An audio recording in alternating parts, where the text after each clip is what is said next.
함께 예배하는 우리 집, 믿음으로 세우는 가정. 안녕하세요. 김주영 목사입니다. 아이러브 가정예배로 모인 모든 가족들을 이 시간 주의 이름으로 축복합니다. 함께 찬송가 405장을 찬양하겠습니다.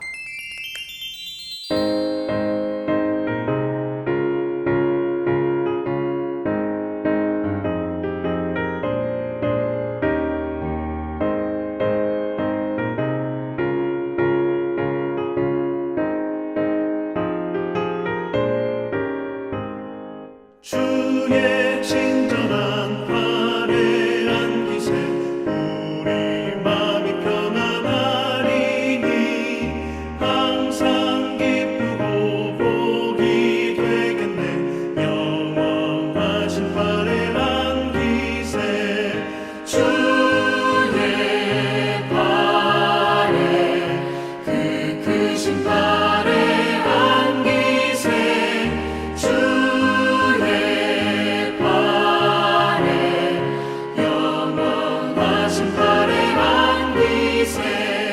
날이 갈수록 주의 사랑이 두루 광명하게 비치고 천성 가는 길 편히 가리니 영원하신 화려한 기세 주의 발에 그 크신 화려한 기세 주의 발에 영원하신 화려한 기세 주의 보좌로 나아갈 때에 기뻐 찬미 소리 외치고 겁과 두려움 없어지니 영원하신 화려한 기세 주의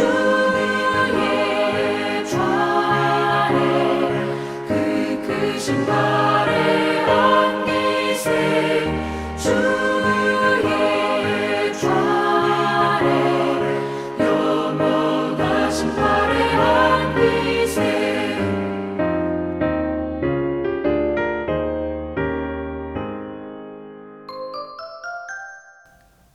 오늘은 누가복음 13장과 14장의 내용을 함께 살펴보겠습니다. 누가복음 13장을 보면 예수님께서 실로암 망대 사건과 열매 맺지 못한 무화과 나무 비유를 통해 회개의 중요성에 대해 언급하십니다. 죄의 많고 적음보다 회개했느냐 안 했느냐가 훨씬 더 중요하다는 것을 예수님께서 알려주십니다. 또한 예수님은 겨자씨와 누룩 비유를 통해 비록 지금은 하나님의 나라가 미약해 보이나 이후 복음의 역동성으로 인해 크게 확장될 것이며 하나님의 나라는 이후 만물을 변화시키고 새롭게 할 것을 가르쳐 주십니다. 그리고 말씀을 읽어보면 예수님께서 안식일에 등 꼬부라진 여인과 또 수종병 든 사람을 고쳐주십니다. 그런데 이때 율법학자와 바리새인들이 안식일에 병자를 고쳐주었다며 좋지 못한 시선으로 예수님을 바라봅니다. 이에 예수님께서 안식일에 병 고쳐주는 것이 합당하냐, 합당하지 않느냐 먼저 질문하시면서 율법의 참 정신은 언제나 생명과 사랑을 우선으로 한다는 것을 그들에게 가르쳐 주십니다. 그리고 예수님은 잔치 비유를 통해 겸손한 태도를 갖추고 자비를 베풀 것을 강조하십니다. 하나님 나라는 세상 나라와 다르게 자기를 높이는 자는 낮아지고 자기를 낮추는 자는 높아지는 곳입니다. 그런 역설적 진리가 적용되는 곳이죠. 따라서 주님의 가르침대로 늘 낮은 자리에서 낮고 소외된 사람들을 돌보는 믿음의 사람들이 되기를 바랍니다. 그래서 마지막 날 해와 같이 빛나는 그런 복되고 영광스러운 서문 가족들이 다 되길 축복합니다. 그리고 예수님은 한 번 더 큰 잔치 비유를 통해 우리에게 귀한 교훈을 주시는데요. 큰 하늘잔치가 벌어질 때 주인의 초대를 받고도 거절한 자들이 이후 얼마나 비참한 상황에 빠지게 되는지 예수님은 비유를 통해 생생하게 보여주십니다. 따라서 주인의 초대를 받았을 때 즉시 순종하여 그 잔치의 기쁨과 즐거움을 세세토록 누리는 서문 가족들이 되길 바랍니다. 마지막으로 누가복음 14장 끝부분에서 예수님은 진정한 제자도가 무엇인지를 언급하십니다. 자신을 부인하고 십자가를 짊어지는 것이 참된 제자의 삶이라는 것을, 그래서 세상에서 빛과 소금의 사명을 감당해야 한다는 것을 예수님은 강조하십니다. 자, 그럼 이제 이런 이해를 바탕으로 누가복음 13장과 14장을 읽을 텐데, 오늘도 말씀을 읽은 뒤에 가정예배지에 있는 나눔 질문을 가지고 가족들이 함께 받은 바 은혜를 나누면 좋겠습니다. 자, 그럼 말씀을 읽겠습니다. 제13장. 그때 마침 두어 사람이 와서 빌라도가 어떤 갈릴리 사람들의 피를 그들의 제물에 섞은 일로 예수께 아뢰니, 너희는 이 갈릴리 사람들이 이같이 해받음으로 다른 모든 갈릴리 사람보다 죄가 더 있는 줄 아느냐? 너희에게 이르노니 아니라. 너희도 만일 회개하지 아니하면 다 이와 같이 망하리라. 또 실로암에서 망대가 무너져 치어 죽은 18사람이 예루살렘에 거한 다른 모든 사람보다 죄가 더 있는 줄 아느냐? 너희에게 이르노니 아니라. 너희도 만일 회개하지 아니하면 다 이와 같이 망하리라.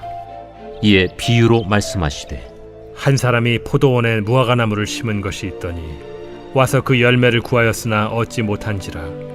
포도원지기에게 이르되, 내가 3년을 와서 이 무화과나무에서 열매를 구하되 얻지 못하니 찍어버리라. 어찌 땅만 버리게 하겠느냐? 대답하여 이르되, 주인이여, 금년에도 그대로 두소서. 내가 두루 파고 거름을 줄이니 이후에 만일 열매가 열면 좋거니와 그렇지 않으면 찍어버리소서 하였다. 예수께서 안식일에 한 회당에서 가르치실 때에 18해 동안이나 귀신 들려 앓으며 꼬부라져 조금도 펴지 못하는 한 여자가 있더라. 예수께서 보시고 불러 이르시되, 여자여, 네가 내 병에서 놓였다 하시고 안수하시니 여자가 곧 펴고 하나님께 영광을 돌리는지라. 회당장이 예수께서 안식일에 병 고치시는 것을 분내어 무리에게 이르되, 일할 날이 엿새가 있으니 그동안에 와서 고침을 받을 것이요 안식일에는 하지 말 것이니라. 외식하는 자들아, 너희가 각각 안식일에 자기의 소나 나귀를 외양간에서 풀어내어 이끌고 가서 물을 먹이지 아니하느냐? 그러면 18해 동안 사탄에게 매임받은 이 아브라함의 딸을 안식일에 이 매임에서 푸는 것이 합당하지 아니하냐? 예수께서 이 말씀을 하시매 모든 반대하는 자들은 부끄러워하고 온 무리는 그가 하시는 모든 영광스러운 일을 기뻐하니라. 하나님의 나라가 무엇과 같을까? 내가 무엇으로 비교할까?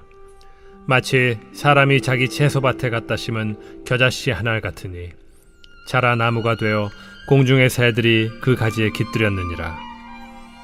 내가 하나님의 나라를 무엇으로 비교할까?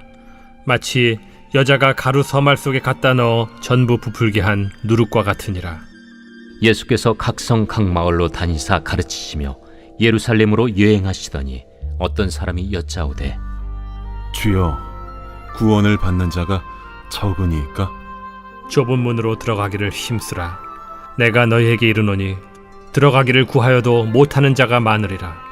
집주인이 일어나 문을 한 번 닫은 후에 너희가 밖에 서서 문을 두드리며 주여 열어주소서 하면 그가 대답하여 이르되, 나는 너희가 어디에서 온 자인지 알지 못하노라 하리니 그때 너희가 말하되, 우리는 주 앞에서 먹고 마셨으며 주는 또한 우리를 길거리에서 가르치셨나이다 하나, 그가 너희에게 말하여 이르되, 나는 너희가 어디에서 왔는지 알지 못하노라. 행악하는 모든 자들아 나를 떠나가라 하리라. 너희가 아브라함과 이삭과 야곱과 모든 선지자는 하나님 나라에 있고 오직 너희는 밖에 쫓겨난 것을 볼 때 거기서 슬피 울며 이를 갈리라. 사람들이 동서남북으로부터 와서 하나님의 나라 잔치에 참여하리니 보라, 나중된 자로서 먼저 될 자도 있고 먼저 된 자로서 나중될 자도 있느니라. 곧 그때에 어떤 바리새인들이 나와서 이르되, 나가서 여기를 떠나소서. 헤롯이 당신을 죽이고자 하나이다. 너희는 가서 저 여호에게 이르되, 오늘과 내일은 내가 귀신을 쫓아내며 병을 고치다가 제3일에는 완전하여지리라 하라. 그러나 오늘과 내일과 모레는 내가 갈 길을 가야 하리니 선지자가 예루살렘 밖에서는 죽는 법이 없느니라. 예루살렘아, 예루살렘아, 선지자들을 죽이고 내게 파송된 자들을 돌로 치는 자여, 암탉이 제 새끼를 날개 아래 모음같이 내가 너희의 자녀를 모으려 한 일이 몇 번이냐. 그러나 너희가 원하지 아니하였도다. 보라, 너희 집이 황폐하여 버림받으리라. 내가 너희에게 이르노니 너희가 주의 이름으로 오시는 이를 찬송하리로다 할 때까지는 나를 보지 못하리라. 제14장. 안식일에 예수께서 한 바리새인 지도자의 집에 떡 잡수시러 들어가시니 그들이 엿보고 있더라. 주의 앞에 수중병 든 한 사람이 있는지라. 예수께서 대답하여 율법 교사들과 바리새인들에게 이르시되 안식일에 병 고쳐주는 것이 합당하냐 아니하냐. 그들이 잠잠하거늘 예수께서 그 사람을 데려다가 고쳐 보내시고 또 그들에게 이르시되 너희 중에 누가 그 아들이나 소가 우물에 빠졌으면 안식일에라도 곧 끌어내지 않겠느냐. 그들이 이에 대하여 대답하지 못하니라. 청함을 받은 사람들이 높은 자리 택함을 보시고 그들에게 비유로 말씀하여 이르시되 네가 누구에게나 혼인잔치에 청함을 받았을 때 높은 자리에 앉지 말라. 그렇지 않으면 너보다 더 높은 사람이 청함을 받은 경우에 너와 그를 청한 자가 와서 너더러 이 사람에게 자리를 내주라 하리니 그때 내가 부끄러워 끝자리로 가게 되리라. 청함을 받았을 때 차라리 가서 끝자리에 앉으라. 그러면 너를 청한 자가 와서 너더러 벗이여 올라 앉으라 하리니 그때야 함께 앉은 모든 사람 앞에서 영광이 있으리라. 무릇 자기를 높이는 자는 낮아지고 자기를 낮추는 자는 높아지리라. 또 자기를 청한 자에게 이르시되 네가 점심이나 저녁이나 베풀거든 벗이나 형제나 친척이나 부한 이웃을 청하지 말라. 두렵건대 그 사람들이 너를 도로 청하여 네게 갚음이 될까 하노라. 잔치를 베풀거든 차라리 가난한 자들과 몸 불편한 자들과 저는 자들과 맹인들을 청하라. 그리하면 그들이 갚을 것이 없으므로 네게 복이 되리니 이는 의인들의 부활 시에 네가 갚음을 받겠음이라.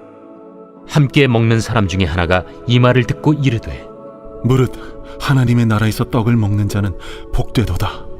어떤 사람이 큰 잔치를 베풀고 많은 사람을 청하였더니 잔치할 시각에 그 청하였던 자들에게 종을 보내어 이르되 오소서 모든 것이 준비되었나이다 하매 다 일치하게 사양하여 한 사람은 이르되 나는 밭을 샀음에 아무래도 나가 보아야 하겠으니 정컨대 나를 양해하도록 하라 하고 또 한 사람은 이르되 나는 소 5겨리를 샀음에 시험하러 가니 정컨대 나를 양해하도록 하라 하고 또 한 사람은 이르되 나는 장가 들었으니 그러므로 가지 못하겠노라 하는지라. 종이 돌아와 주인에게 그대로 고하니 이에 집주인이 노하여 그 종에게 이르되 빨리 시내의 거리와 골목으로 나가서 가난한 자들과 몸 불편한 자들과 맹인들과 저는 자들을 데려오라 하니라. 종이 이르되 주인이여 명하신 대로 하였으되 아직도 자리가 있나이다. 주인이 종에게 이르되 길과 산울타리가로 나가서 사람을 강권하여 데려다가 내 집을 채우라. 내가 너희에게 말하노니 전에 청하였던 그 사람들은 하나도 내 잔치를 맛보지 못하리라 하였다. 수많은 무리가 함께 갈새 예수께서 돌이키사 이르시되 무릇 내게 오는 자가 자기 부모와 처자와 형제와 자매와 더욱이 자기 목숨까지 미워하지 아니하면 능히 내 제자가 되지 못하고 누구든지 자기 십자가를 지고 나를 따르지 않는 자도 능히 내 제자가 되지 못하리라. 너희 중에 누가 망대를 세우고자 할진대 자기의 가진 것이 준공하기까지에 족할는지 먼저 앉아 그 비용을 계산하지 아니하겠느냐. 그렇게 아니하여 그 기초만 쌓고 능히 이루지 못하면 보는 자가 다 비웃어 이르되 이 사람이 공사를 시작하고 능히 이루지 못하였다 하리라. 또 어떤 임금이 다른 임금과 싸우러 갈 때 먼저 앉아 1만 명으로서 저 2만 명을 거느리고 오는 자를 대적할 수 있을까 헤아리지 아니하겠느냐. 만일 못할 터이면 그가 아직 멀리 있을 때 사신을 보내어 화친을 청할지니라. 이와 같이 너희 중에 누구든지 자기의 모든 소유를 버리지 아니하면 능히 내 제자가 되지 못하리라. 소금이 좋은 것이나 소금도 만일 그 맛을 잃으면 무엇으로 짜게 하리요. 땅에도 걸음에도 쓸데없어 내버리느니라. 들을 귀가 있는 자는 들을지어다.